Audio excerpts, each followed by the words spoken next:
Hey, welcome to another episode of The Fundable Founder. I'm here today with David Morczinek of Airworks. Welcome, David. Hey, Charlie. Nice to be here. Hope everything's going well. Yeah, everything's good and glad to see your success as well. We've been following Airworks' success from afar. We're not investors in the company. It's one of those that wish we woulda, coulda, shoulda. Probably still regret it, right? Every day. So, but, glad you're on the show because I think you've got an interesting story to tell, an interesting perspective. So why don't you start by telling us a little bit about Airworks? What's your elevator pitch? Yeah, thanks, Charlie. So Airworks is a software business. We spun out of MIT in 2017. And what the company does is we basically help civil engineering and other construction-related companies make sense and understand aerial data captured by either drones, aircrafts, or similar equipment, basically, in an automated fashion. So Okay. if you would think about what that means is we turn the process of mapping the city of Boston from something that takes 75 years to a process that could eventually take one day. Wow. Right? So that's what Airworks is planning to do, at least in the future. That's great. And how exactly does it work? You're doing a lot of machine learning and processing of these images. Yeah, that's right. So we established a web-based platform that our clients work with, and they basically upload their data sets that they collect on every project they work for. And then we have AI-based algorithms that is AI and computer vision mainly focused that analyze these data sets. And it's basically imagery data sets, but also point cloud data, like spatial information. And that we then analyze and extract and basically try to understand all the contents of that image, right? So we are basically trying to describe the world mathematically based on the input image data that our clients provide us. And then in order to be able to give them back the files as an engineering plan. Right. That's great. It is very cool what you guys are doing. So what, you said you spun out of, you started this out of MIT in 2017. What's kind of the origin story of the business? Why did you decide to do this? And also, why did you decide to focus on the construction industry? Yeah, absolutely. So I think those questions are very related. I myself have a background in aerospace. Since basically I'm 3 years old, I'm fascinated about what aerospace can do and what impact it has in the world in terms of bringing people together, providing wealth and cultural exchange. And I think we're kind of in this new phase where we move away from large aviation of traveling in a big aircraft from country to country.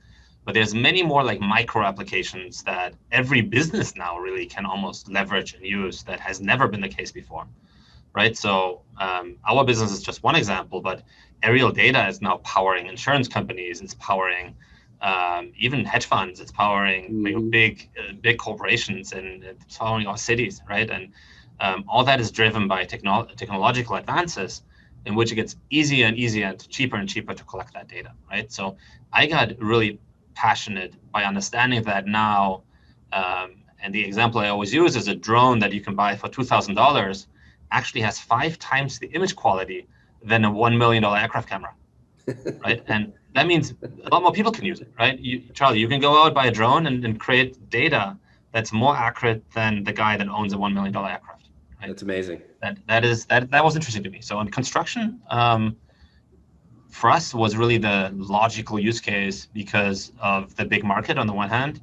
So that's important when we talk about fundraising, right? You want to make sure that if you want to run a venture-backed business, you want to make sure that you have a big market that you tap into, but also the state of the art, right? A smart person that I spoke to a lot at MIT called Bill Allett.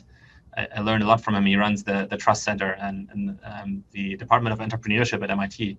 Always says you want to make sure you're at least 10 times better of what exists today. Yep. Right? Because if you're 2 times better, the switching costs to your technology are so high that no one is even going to consider, right? Yep. So that was important for us. My engineers keep reminding me we're 324 times faster than the human. That's a big improvement, and Bill's absolutely right. I think that some venture firms call that, the jaw-dropping value proposition, right? You got to have that jaw-dropping value proposition to be venture backable. The other thing that you mentioned was going after a big market. And, when I raised funds for my company back in 2011, someone at General Catalyst told me that, the only thing that's correlated with the probability of success of a startup is the size of the market they're going after. The bigger the market, the more probability of success. So two things to keep in mind. So let's go all the way back to when you started thinking about fundraising. How did you think about, kind of pulling all the pieces of the puzzle together at the same time, building the team, building the product, getting some customer traction, but also getting some money to build those things, right? How do you balance those things? Yeah. First of all, it's super difficult. I mean, for anyone going through this process, right? I was probably in the most relaxing situation. I was at MIT. I still had a year in my MBA. I always had a backup plan at the time, right? But also my business partner, Adam, has 4 kids, right? And was running a business with 35 people when we joined forces, right? You don't switch from one day to the other, running from a business that generates multi-million dollars to like 0 revenue, right? So phasing that out is critical. I think what was important for us actually personally, as well as for investors, is that you need to do 2 things. You need to de-risk the market, right? So understand a customer is willing to buy what you potentially have to offer, right? And you need to de-risk technology, right? If you're running a tech business, like, are you confident that you can actually build what you promise, right? And we did that actually before even, like, we launched the company as an LLC, right? And because we didn't know yet what the answers to those questions were, right? And during the first year, we basically went to market with a complete fake product, right? Like, we basically did everything manual, and then telling all the customers, this is eventually going to be automated, right? And to our surprise, they were buying, right? So it was more like, oh, these guys are interested in what we have here. Like, we're onto something, right? And at the same time, we basically developed a very core rudimentary prototype of the automation, right? So we tried, okay, how could this look like? Are the algorithms powerful enough to eventually automate it, given the right funding, right? And that's basically what we did. These 2 things. We de-risked the market, so we had about $100K in revenue from, like, fake business, not fake business. Like, we actually created real customers. Real customers, exactly. But it's like no tech, right? Zero tech, real customers, right?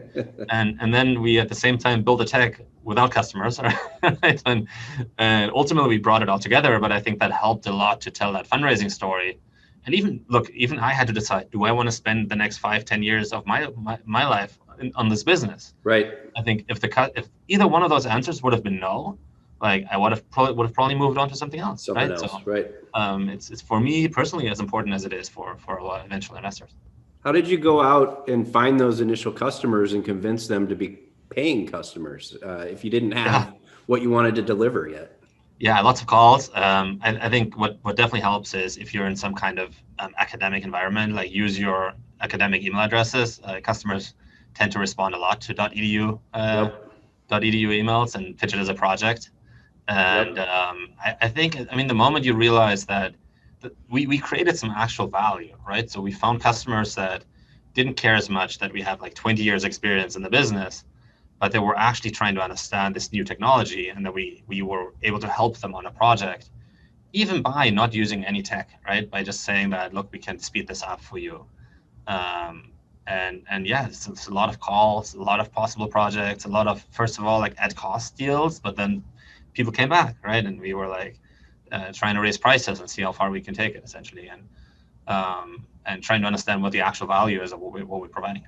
That's great. So you did all that while you were still finishing your MBA. Yeah. Obviously, I try to shift some classes towards like this this experience, but I also had a kid at the same time, so it's the next thing. But yeah, not much sleep, a lot of dedication and love, I think, for the idea we came up with. That's great. And so then you got to a point where you had some customers, you had a bit of an MVP developed, right? Mm-hmm. And you started to think about going out and raising some capital. What was your approach to capital raising? It just in general, were you thinking like, we need angel investors, we need seed investors? What was the strategy? Yeah, I think, for us, it was always, it meant, given that we have an AI-based company, AI is expensive, right? You need a ton of data, and you need a ton of label data, and then you need a ton of algorithms and people that know what they're doing in that field. So we knew like angel alone won't be enough, right, to actually launch a self-serve platform on the web, right? So we basically had a seed round envisioned right away. We actually started to raise that as more of an angel kind of round, even during the summer. And the first kind of 4 or 5 months, we signed a couple safe notes with a couple of early investors, and then we basically looped that right into our seed round that we did. So that was really a pre-seed safe note round, just to get you off the ground, the lights turned on, earning a little paycheck, being able to buy some technology and other things that you needed. Right? Yeah, I mean, we had a first employee that we basically paid from revenues from clients even before Adam and I, had any salary for the company, right? And my goal was obviously to pull Adam off his old business and get him full time, and I was graduating as well, which meant financing my life in some ways. So that's what I mean by timing. That it's a complex thing, right? You really have to think about how long can you live without a salary, and then do you need to start with angels, or can you go for a seed right away, or do you do both, right? Like it's kind of that approach, and also how much capital do you need to get to the next milestone, right? Exactly.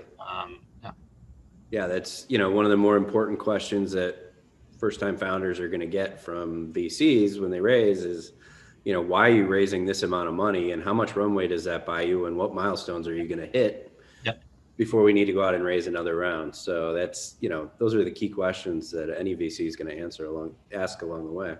Yeah, and it's never easy, right? I mean, for us, the same thing, right? We basically planned the round until we get the product out, right? That was the number one goal.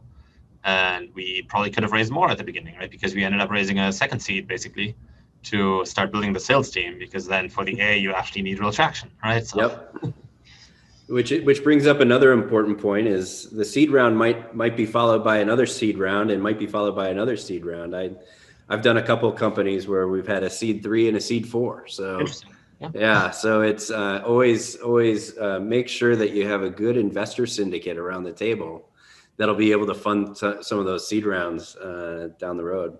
So did you do a lot of research into the VC firms that you wanted to reach out to for that seed round?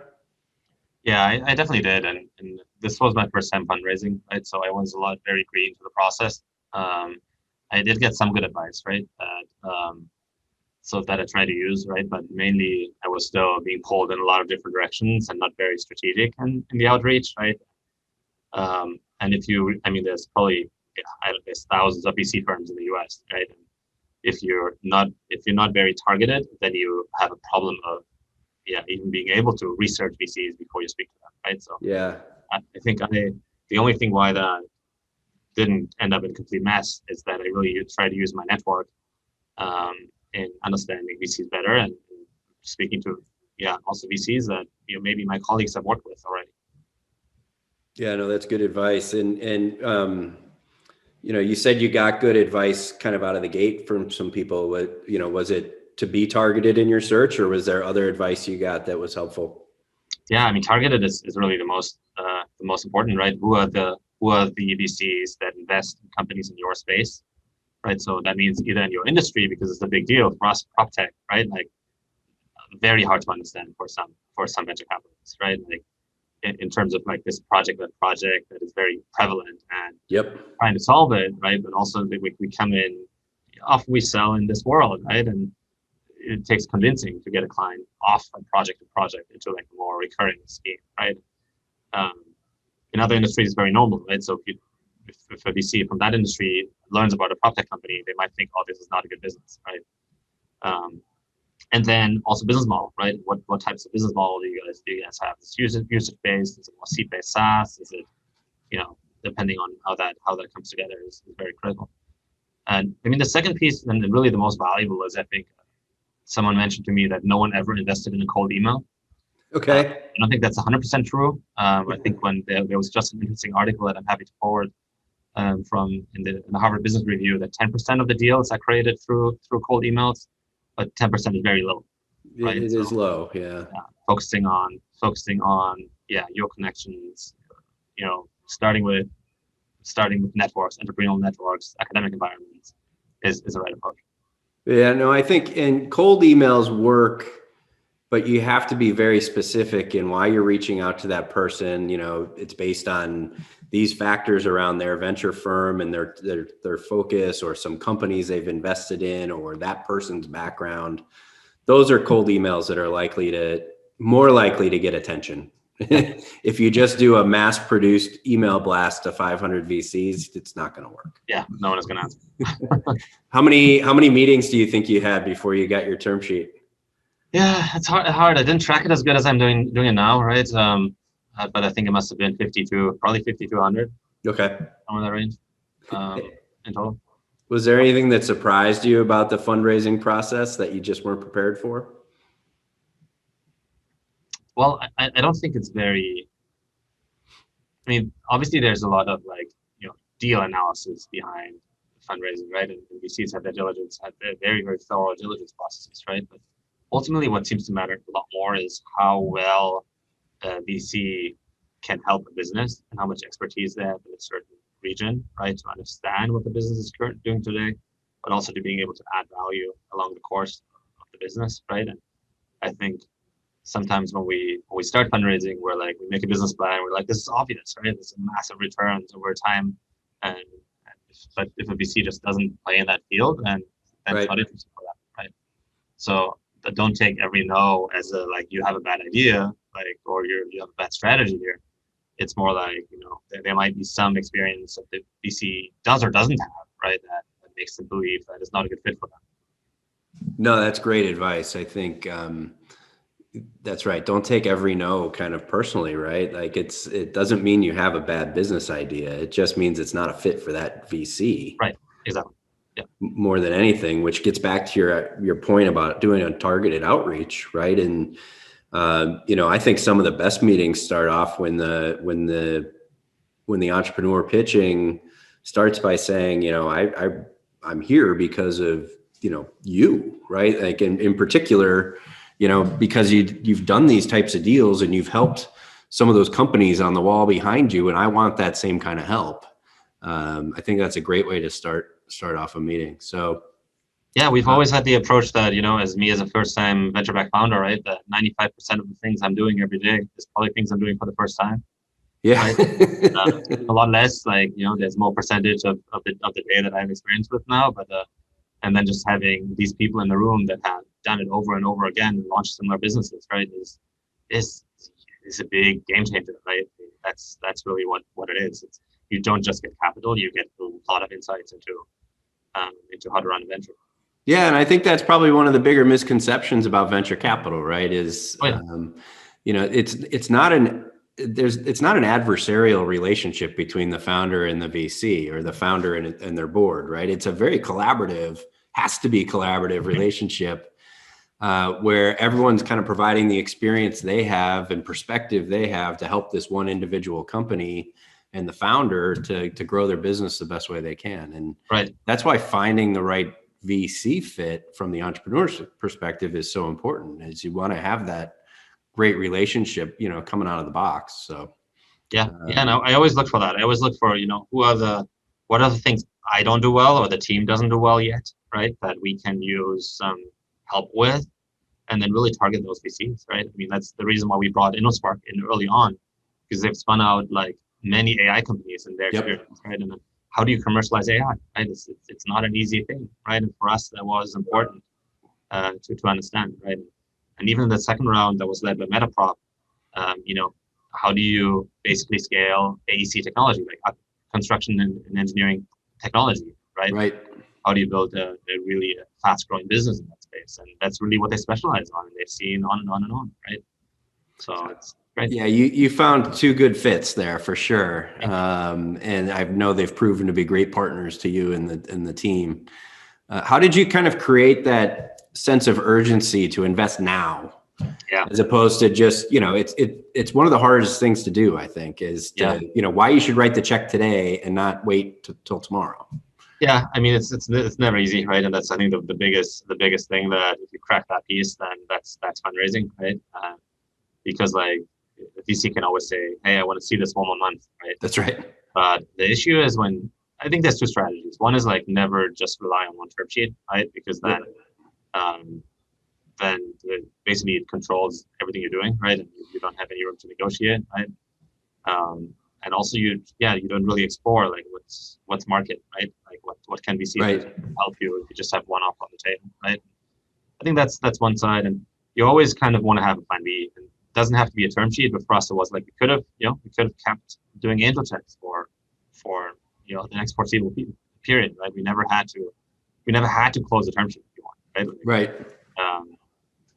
And that was clear, but the VCs also knew that if they want to be in this deal, they have to treat companies fairly as well. And what I noticed, the best VCs know and understand it, right? Like, Yep. no one wants to invest prematurely, of course, right? But everyone also wants to be respectful to the founder's time, and really either put something on the table or not for some reason, right?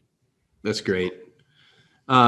So we're just about out of time, but I always like to finish by asking one question, and that's, how would you describe yourself in one word? Oh, that's tough. In one word, I mean, I get very passionate about commercializing technology. So maybe commercialization in some ways. That's a good one. That's probably what I do.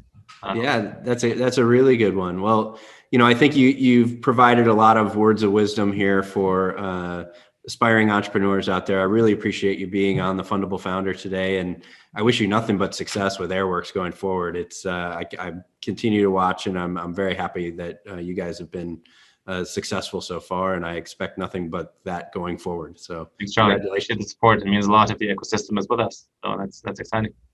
To innovate, invent, and disrupt? We're your partner to fuel your growth. Contact us to learn more.